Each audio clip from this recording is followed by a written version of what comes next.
Pergi ke Banting, naik rakit. Singgah sebentar di Bukit Jugra. Kapit bukan sebarang kapit. Kapit berinti coklat dan mentega.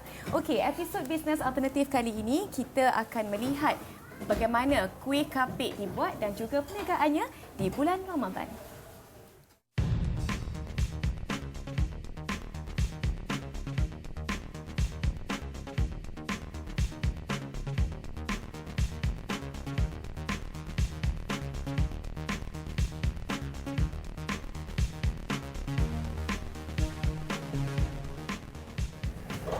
Okey, dan saya bersama dengan pengusaha Crispy Kapit iaitu Firdaus Yassin. Terima kasih banyak Firdaus. Seronok pula saya rasa kat sini. Rasa macam duduk kat pangkin ni, rasa macam meriwang pula. Itulah, saya pun rasa seronok bila berada di samping Cik Hana. Okeylah Firdaus, boleh ceritakan kepada kami tak macam mana Firdaus tentang idea untuk menghasilkan Crispy Kapit yang berinti berbanding dengan kapit biasa kita pernah makan sebelum ni? Oh, kuih kapit. Saya sebenarnya di antara penggemar waffle. Jadi saya pernah satu masa tu, masa tengah makan waffle tu, saya tertimbul satu idea di mana saya nak bagi wafer tu jadi lebih rangup. Okay. And then dalam masa yang sama saya cuba merealisasikan idea tu dengan berjumpa dengan pengusaha kuih kapit. Dan kita orang mentransformasikan kuih kapit yang kosong tu supaya berinti. Okay, bila sebenarnya datang idea ni? Adakah ianya nak dekat-dekat Ramadan ke atau dah lama dah ada timbul idea ni sebenarnya? Idea ni bermula seawal tahun lepas. And then bila dah ada idea tu, saya berusaha untuk cari pembuat kuih kapit sebab kuih kapit dia ni rangup sikit. Jadi saya cari pengusaha yang membuat kuih kapit yang betul-betul berkualiti lah, yang betul-betul crispy. Belajar dari dia, berguru dengan dia, lepas tu mulakan perniagaan. Yes, betul. Okey, jadi katalah dalam bulan Ramadan ni kan berapa banyak botol kapit yang telah dipack dan dikeluarkan oleh Crispy Kapit? Okey, untuk tempahan raya sebenarnya kita menghadapi situasi yang sangat huru-hara. Jadi untuk tahun ni pengeluaran kita hampir 10,000 balang. Wow, banyaknya. Jadi sekarang ni sehingga dah tutup tempahan pun masih mendapat permintaan. Jadi sekarang kita menghadapi situasi permintaan di luar pengeluaran. Okey, jadi nak terima permintaan ke tak nak sekarang ni? Sebab kalau saya ada sempat lagi tak? Kalau untuk makan mungkin boleh. Sebab saya sekarang ni berurusan hanya dengan pemborong. Jadi saya sebagai pemborong hanya berurusan dengan peniaga. Okey, macam tu. Okey, dari segi inti, sebab Firdaus memilih mentega, inti mentega kacang dan juga coklat. Tak ada inti lain. Macam mana timbul inti ni dua saja? Kenapa? Waffle kebanyakannya yang saya makan lebih pada coklat dan peanut butter yang saya makan tu lah. Jadi saya menginspirasikan apa yang saya makan tu kepada kuih kapit, and then penggemar coklat dengan peanut butter tu lebih ramai. Jadi kita just fokus pada coklat dan peanut butter lah. Okey, kalau agak-agak lepas ni nak tambah pandan ke strawberry ke agak-agak? Itu semestinya dalam perancangan kami. Cuma kami sekarang bergantung kepada permintaan kerana kebiasaannya produk yang laku keras setakat ni adalah berperisa coklat dan peanut butter lah. Peanut butter. Okey, untuk Ramadan ni kan mungkin Firdaus ada menggajikan lebih ramai pekerja untuk menghasilkan kuih kapit berbanding biasa. Setakat ni berapa gaji pekerja yang menghasilkan kuih kapit ni? Saya tengok macam ramai sangat, tak terkira bilangan akak-akak yang tengah dekat depan saya ni sedang membuat kuih kapit ni. Betul, memang sangat ramai. Setakat ni staff yang terlibat hampir 10 orang. Mereka akan bermula, memandangkan sekarang bulan Ramadan, jadi mereka akan bermula seawal jam 6 pagi selepas solat subuh. 6 pagi? Ya, seawal 6 pagi sehingga pukul 12 malam pun ada. Demi memenuhi permintaan. Sehingga berapa malam? Sehingga 12 malam. Aduh, kerja 24/7 you all. Okey, kalau kat dalam ni kan, seorang kakak ni banyak kapit mereka boleh hasilkan ya? Seorang bergantung kepada kuantiti mesin. Sebab seorang staff ada yang 7 mesin, 8 mesin, 9 mesin, ada yang 10 mesin. Yang 10 mesin tu dia tak duduk berdiri, hanya fokus pada membuat kuih kapit. Jadi pengeluaran dalam seorang mungkin dalam antara 50 balang ke 60 balang. Okey.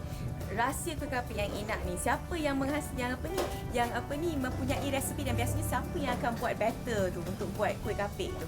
Okey, untuk pembahagian resepi dan pengadudan, kita memang sudah melantik staff yang kita fokus. Okey, awak hanya fokus untuk pembancuhan sahaja. And then yang lain akan produce untuk penglipatan, filling, membakar. Kita dah fokuskan dia punya job description. Okey, dari segi mentega kacang dan coklat pula, mana Firdaus mendapatkan bahan-bahan ini yang berkualiti untuk pastikan kuih kapit ni sentiasa enak, crispy to the last bite gitu. Yang itu kita banyak buat survey, kita banyak try and adjust, and then bila kita dapat feedback daripada customer, and then kita adjust daripada situlah. Jadi kita banyak try and adjust sampai kita dapat yang betul-betul menepati dan memenuhi cita rasa pelanggan. Okey, kita proceed. Okey, Firdaus, kita akan melihat seketika. Selepas ini awak mesti tolong ajar saya macam nak buat kuih kapit ini sama dengan feeling sekali. Selepas ini di Bisnes Alternatif Ramadan Enterprise. Jangan ke mana-mana.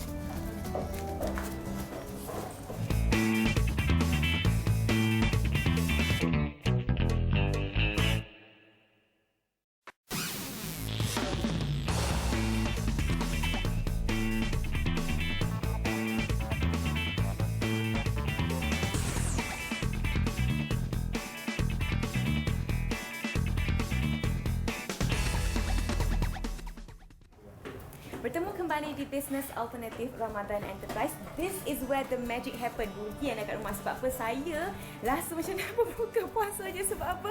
The smell ni, bau ni sangat harum. Aromanya cukup menggiurkan saya. Ada, Masya Allah. Memang dugaan lah, Firdaus. Okey, Firdaus. Mungkin Firdaus boleh ceritakan sedikit proses pembuatan kapit ni dari A to Z. Okey lah, tak A to Z pun A to D lah. Okey, proses bermula dengan pembancuhan tepung, and then dia punya dia punya ingredients lain. Akan bermula dengan pembancuhan tepung dan telur dan sedikit resepi rahsia. Kemudian bila setelah dibancur dengan orang yang terlibat yang membancur, kemudian akan diberikan dan diagih-agihkan kepada pembuat-pembuat yang telah disediakan mesin lah. Okey, dari segi pemasaran, bagaimana strategi pemasaran Firdaus ketika Ramadan dan selepas Ramadan? Okey, biasanya untuk permulaan dia akan bermula seawal Ramadan. Maksudnya di sebelum awal Ramadan lagi. Sebelum Ramadan. Memang kita agaran benda ni setiap masa. Cuma permintaan di bulan Ramadan untuk perayaan memang berlipat kali ganda lah. Akbar, Alhamdulillah. Betul. Okay. Kemudian dari segi pemasaran, bila banyak customer dah rasa, and then saya banyak kepada repo. Maknanya orang referral daripada orang kan. And then senang cerita, perkataan mudah dia, produk tu bercakap sendiri.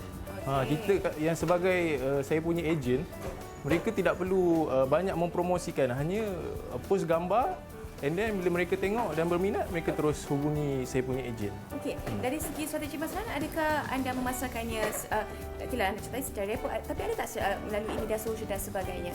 Okey, sejujurnya secara media sosial saya guna, tapi saya tidak memaksimumkan semaksimum yang mungkin lah. Permintaan di sini pun sudah tak terlayan.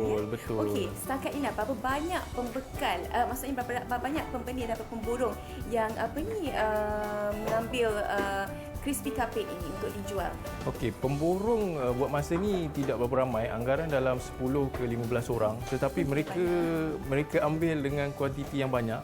Kerana saya pemborong, jadi mereka akan edarkan kepada ejen-ejen diorang lah. Jadi saya memberi mereka kelebihan dari segi memborong dengan banyak, kemudian kita akan support dia dari segi marketing, ada group support. Katalah pemborong ini semua berminat untuk mendapatkan crispy kapit. Mungkin berapa yang dijual untuk harga borong itu, berapa agaknya? Harga borong bergantung kepada kuantiti borong yang diambil. Okey, kita akan bermula daripada pengambilan sekotak. Lagi tinggi diambil, lagi murah kita bagilah. Okey, kalau mereka yang berminat untuk mendapatkan satu-satu je, satu botol ke dua botol ke untuk buat makan-makan di rumah ke, kat mana mereka nak dapati crispy kapit ini ya? Okey, untuk yang berminat nak makan-makan di rumah, biasanya mereka akan refer pada saya punya fanpage, crispy kapit. And then dekat situ mereka akan PM, and then pihak kita akan beritahulah siapa yang patut dirujuk. Okey, terakhirlah, setakat ini kah berapa banyakkah daerah ataupun negeri yang telah pun merasa keenakan dan kelazatan crispy kapit ni? Okey, buat masa ni hampir satu Malaysia semua dah dapat rasa. Cuma kita masih dalam proses development untuk mengembangkan lagi pasaran. Jadi kita banyak pergi kepada bandar-bandar besar lah, ibu-ibu negeri. And then daripada ibu-ibu negeri tu dia akan disampaikan sedikit demi sedikit lah. Perancangan Hafiz untuk Firdaus untuk masa depan nak bagaimana? Masa hadapan saya merancang untuk menambahkan lagi tenaga kerja kerana proses pembuatan kuih kapit ni banyak melibatkan dengan tenaga manusia, penggunaan tangan, dan kita perlu tambahkan lagi pekerja, dan dalam masa yang sama kita akan fikirkan alternatif bagaimana boleh kita buat satu mesin supaya benda ni lebih cepat dan lebih banyak production. Perlu kata inovasi tu kan? Betul. Kalau ada inovasi baru boleh panggil kami lagi. Boleh, tak ada masalah.